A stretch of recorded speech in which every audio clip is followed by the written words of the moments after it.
Hi, good evening, everybody. My name is Heather O'Connor. I'm the Pastoral Deputy Head here at SWPS. I'm very pleased to introduce Jen Farmer, who is our e-safety lead and also our COPS ambassador. So I shall hand over to Jen. Thank you. Good evening. So I want to start off really by acknowledging that I'm talking here to a group of experts. So you guys are experts in your own families, and you're certainly experts in your own child. So hopefully lots of the things that I'm going to tell you today and from my area of expertise in how to help keep children safe online is going to be really useful for you, and some of it you'll be able to pull and implement in your own families. Before I get started, I also want to acknowledge that some of you might have already done some of these things already. Your child might already have a phone, or you might have started the process of allowing them onto social media. And I really don't want anything I say to make anyone feel like, oh no, I wish I hadn't done that. It's never too late to change your family rules or change the way that your child uses their mobile phone or social media. It could be unpopular with your child, but that's also okay for you to implement some unpopular boundaries if that's what you take away from tonight. So the main goal of this webinar is for you to feel really confident in how and why you're going to implement allowing your child to have a mobile phone and taking their first little baby steps onto group chats and social media. So the first question that probably a lot of you are thinking is, does my child even need a smartphone? And that's a really interesting question. Unfortunately, there's not a nice cutoff where we say at this age, this is the perfect time for every single young teenager to have a mobile phone. But in my experience, really, the start of secondary school tends to be when parents and students really start to think that they would like to have a phone. Yeah, and I can't actually think of any of our year sevens that don't have a phone. And I think for many parents, it's that travel to and from school, and for the first time they're getting the bus or the train, actually gives a little bit of security on those independent travel journeys. Yeah, and it's not just the parents that like their child to have the phone. The children do like to have a way of contacting you, especially at the very start of secondary school when everything's all new. Maybe they're coming across their first ever train delay or their first ever cancelled train. And these are things they've never navigated without you there before. So we understand that the majority of children really do like having a phone at the start of secondary school. So what we're going to talk about really is a slow tech rather than a no tech approach to mobile phones. You might want to think about tracking apps on your child's mobile phone. If you want to have a look at that, then definitely involve your child in it. So you can see, oh, look, I can see they've gotten into school, or I can see they're at the station. That's strange. They should have got the train 25 minutes ago. Maybe I'll give them a ring. But show your child before you put these tracking apps on their phone or activate it. Say, look, I'm going to be able to see you. I'm going to be able to see the dot. This is what I'm going to be able to see. And let them know that you're tracking them with their consent, rather than it being something that they find out that you're doing later down the line. This all builds into the building digital trust with your young teenager, which will then pay dividends when they're much older and they're coming to you with slightly bigger problems, and my train is 10 minutes later than I'd anticipated at the station. Also, in answering to the question, does my child need a mobile phone?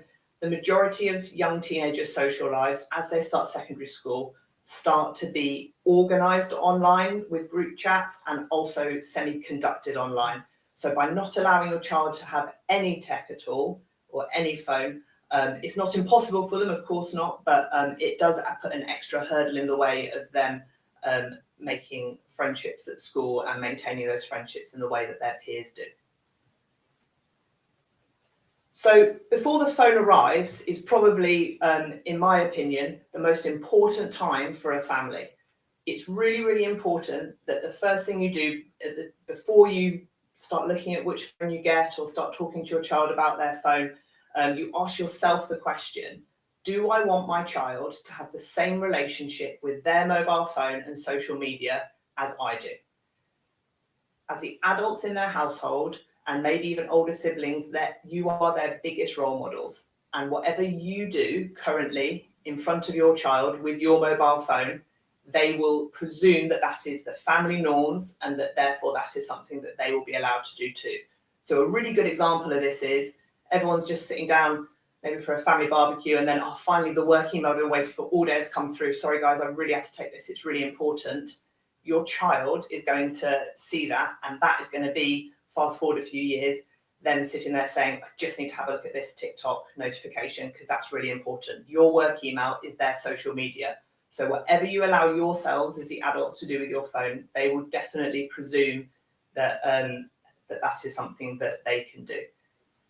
So what we're saying is the parents need to model the behaviour that they're hoping to have in their child. Yeah. And their expectations are around also what they do, how their child will perceive their use of mobile phones. Yeah, definitely. It's all about family norms, and as a family, you need to stay as the biggest guiding principle in their life, the biggest guide throughout all of their teenage years. And one of the things is, what's the relationship with the internet and mobile phones? Another thing to consider before the phone arrives is, it's my recommendation to not give the phone as a gift. It is a tool that your child can use. It is not a present.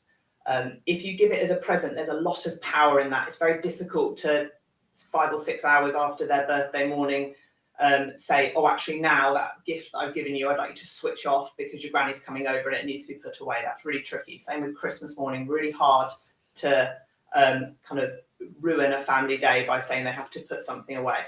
It's your phone that you are allowing your young child to learn how to use. That gives you lots and lots of scope to have very strict limits at the beginning, slowing it down, limiting stuff that then you can open it up as and when you feel that your child is ready for it. And you can go back and say, oh, that didn't go so well. I think maybe together we're going to decide that we're going to not allow you back on that app for a little while.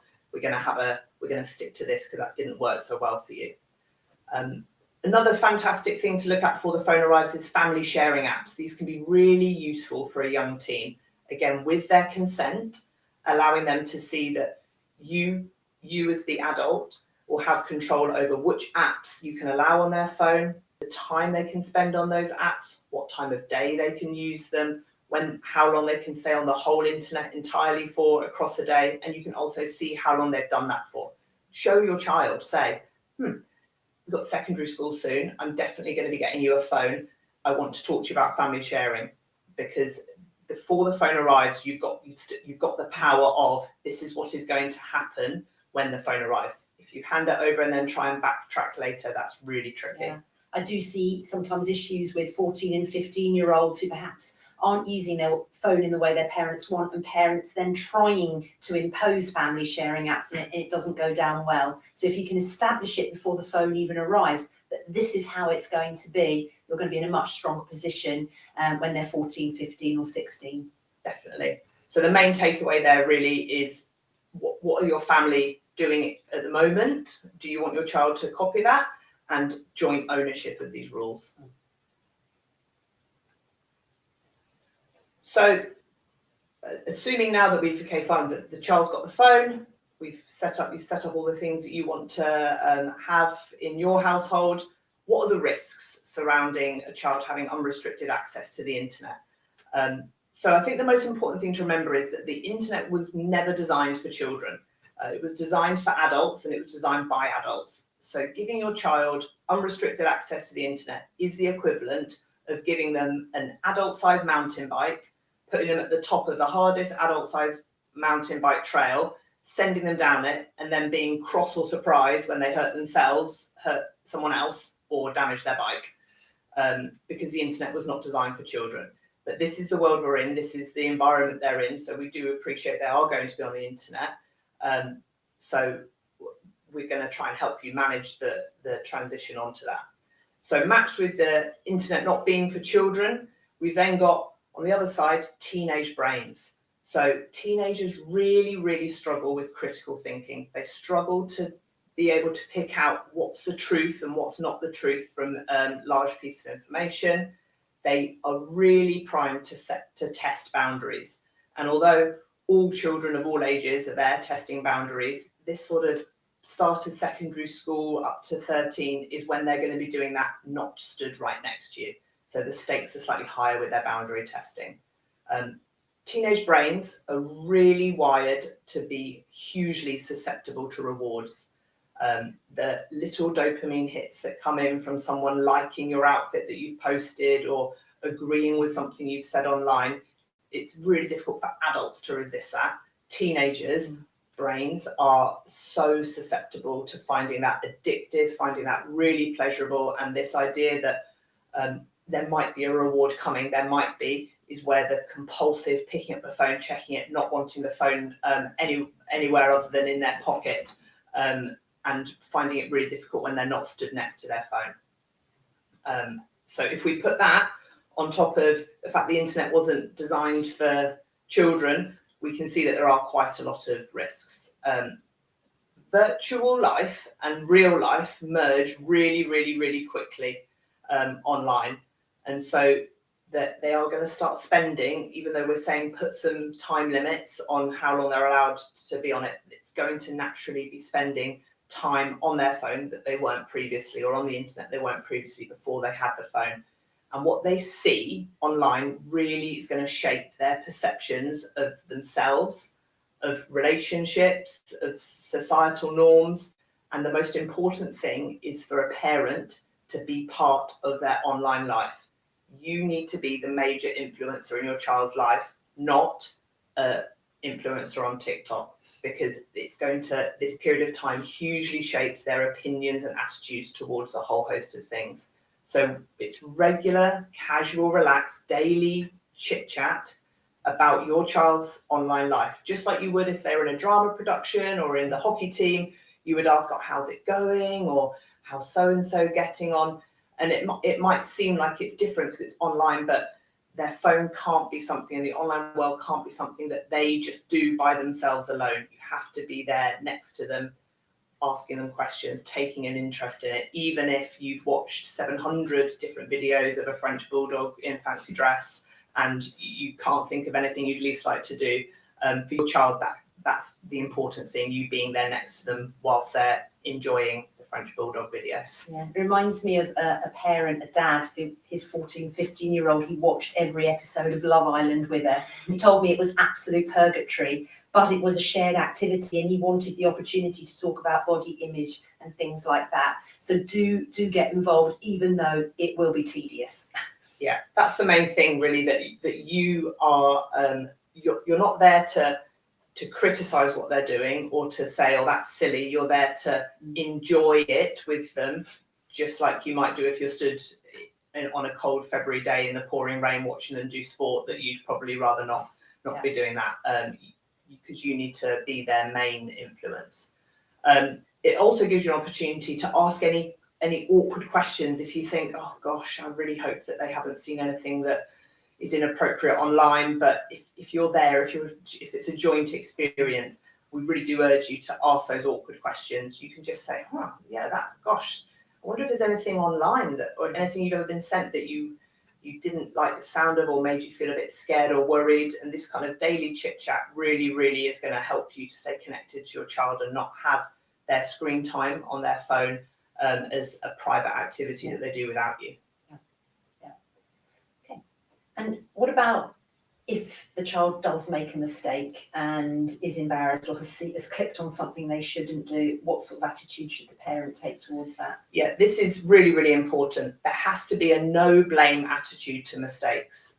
Going back to the mountain biking analogy, of course they're going to make mistakes. This is why you're giving them limited access to a limited number of apps or a limited amount of screen time so that they can make small mistakes. And how you react to those small mistakes is going to massively influence your child's attitude towards coming to you for mistakes later down the line. So we recommend certainly that you wrap them up in love when they've made a mistake and try and make them feel like it's okay and help them out of it wherever possible, so that they feel like they can come to you later down the line when possibly the mistakes might be a little bit bigger. Yeah, and interestingly, that is the attitude that we take at school here as well. If a child does make a mistake online, it's very much about supporting them and educating them and helping them to understand what they've done wrong and how they can do something better the next time, rather than the punitive approach, which also just encourages secrecy, which is what we don't want.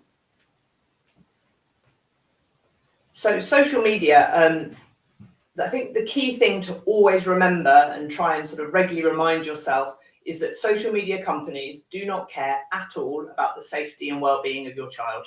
They have their only goal is to have your child spend as much of their attention as possible on their platforms. So a lot of the ways that they do that, in fact, actively harm your child's well-being and put them into unsafe environments.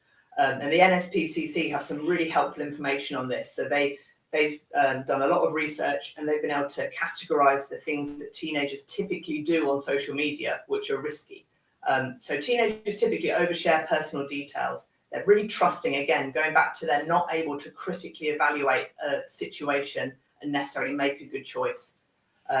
Location sharing. They tend to like being able to see where their friends are, and they also like being able to show their friends where they are. But having all your location sharing on is not a safe activity, especially for a child. Talking to strangers, whether they know they're talking to a stranger or whether a stranger has pretended to be someone who they met once and who they're semi-friends with, both those things are things that we come across quite regularly with teenagers. There's a number of apps, Omegle and House Party, for example, that actively push your child into talking to strangers. That's their entire sort of USP, is that you get a roulette and you get an immediate webcam chat with a stranger from anywhere else in the world. So those are two apps that we strongly recommend not having on your child's phone at all. Sending or receiving inappropriate content. This is something that happens probably more frequently than a lot of parents realise. And again, this building digital trust, banking every time they make a mistake, thinking, oh, okay, I'd really like to not be having to deal with this, but I'm going to pretend that everything's absolutely fine, and that thank you so much for telling me, and of course you're not in trouble, and of course I'm not going to turn the Wi-Fi off and take away your phone, because the vast majority of teenagers will be either sent or send an inappropriate image at some point. And it's really important to build up some trust, and maybe even to talk about that with them at the start about what they could do if that happened, rather than saying never do that, although you might also want to say please don't do that. It gives children a really unrealistic sense of their body image, and probably the thing that we see most of all is this obsessive focus on likes and comments. Again, this cycle of a reward. Is there a reward? Am I going to get rewarded? Am I going to get validation from my peers? Again, as adults, we know that that's quite hard for us to combat, and it's especially hard for teenagers. So all of these things, that it looks like a terrible list when it's written down there, but all of these things can be mitigated by my previous information on you taking an interest in your child's online life, you being there, you knowing who they're talking to, knowing which apps they're into, knowing how those apps work, making sure that you're able to see how long they're spending on a certain app, what time. Oh, they're talking at 11 o'clock at night. That doesn't sound safe to me. And making sure that there's lots and lots of conversations with your young teenager about these sort of risks and about ways that they could help themselves to not get caught up in them.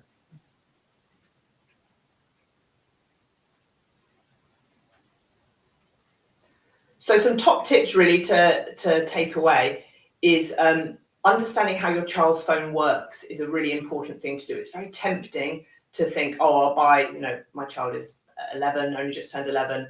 I'm going to buy them a very, very basic phone that has some basic functions.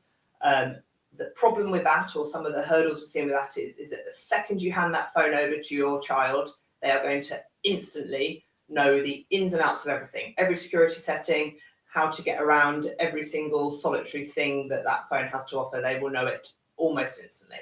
So my recommendation is that you get them a phone that is the same brand and a similar enough model of your phone, so that you at least know how to navigate the phone. You're not having to say, well, can you please show me where your apps are?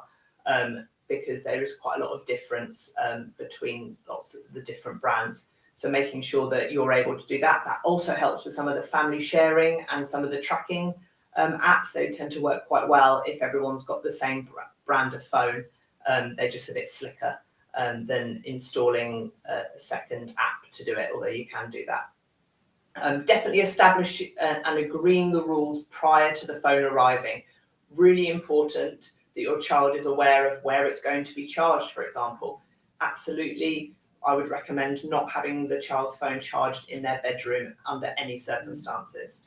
Yeah, we make a big thing of asking parents to ensure that the mobile phones are charged downstairs away from the bedroom. And even though we ask our parents to do this, many parents will say to me that they're up at 11 o'clock, 12 o'clock at night, and they can hear the notifications pinging on their child's phone. And whilst your 11-year-old might be very compliant and say, I promise I won't look at my phone once I put it on charge on my bedside table, mummy.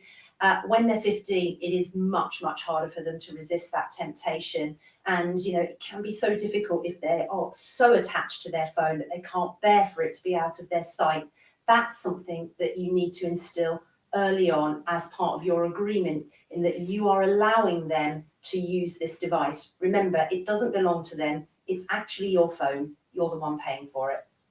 And I think that, again, that can be massively influenced by the idea of what your family norms are. Perhaps there's a whole place that all the family's phones could be charged, not in a bedroom, would certainly make it easier for your young teenager to accept that, okay, this is what's happening for the whole family rather than just me. I think being really confident about starting small, start slow. It's much, much easier to allow more and more access to different apps or to different chat groups or to the internet than it is to rein it in. And especially if you don't want to rein it in after a mistake is made, because it will feel like a punishment when we're trying to be very loving and warm about those situations. So start off really small. Perhaps you might say, okay, great, you're starting secondary school, so I think there'll probably be a class WhatsApp group, so let's let you on that, and then let's see how you get on. Yes. You can also then narrate and coach them through watching other people making mistakes on those WhatsApp groups. Like, oh gosh, these two have fallen out and they're trying to resolve it with a group of 20 people on a chat. How does that look like it's going for them? What else could they do instead? So starting small, and then once you think that your child is ready, then you can look into different other social media apps. Just ask, what are your friends using? Oh, okay, it'll probably be Snapchat, Instagram, TikTok. Okay, let's have a look at these. There's some really good resources available online on the National Online Safety website that's got fact sheets on every single app. So you can say, okay, great, I'm going to let you use one of them. So let's have a look at TikTok, let's have a look at Instagram, let's have a look at Snapchat, let's have a look at all the different privacy settings we can put on and decide which one's the best fit for you. Your child will say that every other child in their class has all of them. And I would say that is often not true and also entirely irrelevant to you deciding what you want to allow your child to use. Definitely one of the key things I want everyone to leave with is expect your child to make mistakes. Get ready for the mistakes to be things that you really wish that your 11-year-old hadn't seen or sent or said. And almost be ready with a line that you're going to say when they come to you, even if it's a bit of a holding line, to allow you to then respond with a warm, loving, caring, like, oh goodness, I'm so sorry this has happened, even if it's them that have done something, let me help you. I think the important thing is not to react with shock, horror or anger, because that will tell your child immediately that they can't trust you with online issues. And what they will do is go to their friend instead. So how you react the very first time they make a mistake is going to be crucial in establishing that trust. You know what, mum and dad were okay about it, and now something really horrible's happened. I know I can trust them. They're not going to overreact. And I think one of the biggest fears they have is that you're going to take the phone away. Yeah, I'm going to take the phone away and turn the Wi-Fi off. It will be their biggest fear. Yeah. So please do not do that. And then lastly, ask awkward questions. Say to them, oh, I've read an article today that says that by year 8, half of the year group have been sent an inappropriate message. Look, it's here in the Times today. What do you think about that? Have you ever been sent it? Have any of your friends ever been sent it? There's so many prompts where you can think, this is my opportunity to ask my child an awkward question that I really wish I didn't have to have that conversation. But ask the questions, coach your child to know what to do if that happens to them. What you want to do is to be normalising these sorts of conversations, and it can be really awkward for us. I don't want to talk to my child about pornography or indecent images, but I want there to be no awkwardness in my child telling me about that or confiding in me. So yes, you have to get over that awkwardness and that slight embarrassment and that restraint that we naturally have, that we don't want to talk to our children about these awkward issues. We just don't want them to ever experience them. But... Yes, absolutely. So, ready for questions? Ready for some questions. We have seen some questions come up actually, and we did have some questions come up before the webinar. So I'm going to start with one, Jen, which was, what would you say is the recommended amount of time a child should be on their phone, say an 11-year-old? Oh, that's a very interesting question. I think a recommended amount of time is as little as possible. If you think that one day they didn't have a phone and the next day they did have a phone, all of the lovely things that they were doing before you introduced a phone still need to carry on. So I think it'd be perfectly acceptable if this is what your family chooses to do, that your child walks in the door from school, coat off, shoes off, phone plugged in the family charging area, and then they get on with their evening like they did before the phone arrived. They're talking to you, how was your day, helping you prepare dinner, helping you clear up after dinner, possibly going to one of their out of school clubs that they do, doing their homework. Then you want to have another touch point about, okay, how can I involve myself in my child's life online without looking like I'm stood over their shoulder monitoring it. You could say, oh, I'm going to go to the family charging area and see if in all of this lovely dinner preparation, eating, family time, if anything important's come through. Your child can come with you. Oh, what's come through? Let's have a look. Oh gosh, that's a lot of messages. Oh, okay, yeah, fine.